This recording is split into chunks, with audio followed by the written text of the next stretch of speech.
খড়গভীমা বা বীররূপা মাতা বঙ্গদেশের পৌরাণিক তাম্রলিপ্ত জনপদের অধিষ্ঠায়ী দেবী। তিনি হলেন কালী, মতান্তরে উগ্রতারা। তিনি পশ্চিমবঙ্গে তথা প্রাচীন বঙ্গদেশের ঐতিহাসিক বন্দর শহর তাম্রলিপ্ত শহরের প্রাণকেন্দ্রে প্রতিষ্ঠিত রয়েছেন। অনুমান করা হয় পৌরাণিক তাম্রলিপ্ত জনপদ প্রতিষ্ঠার পূর্ব থেকেই এই মন্দির প্রতিষ্ঠিত আছে।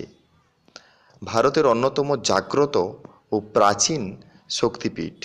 পীঠ নির্ণায়ক তত্ত্ব অনুযায়ী এটি ৫১তম পীঠের প্রথম পীঠ, যা প্রাচীন ধ্রুপদী বাংলা মাতৃকা উপাসনা ও শক্তি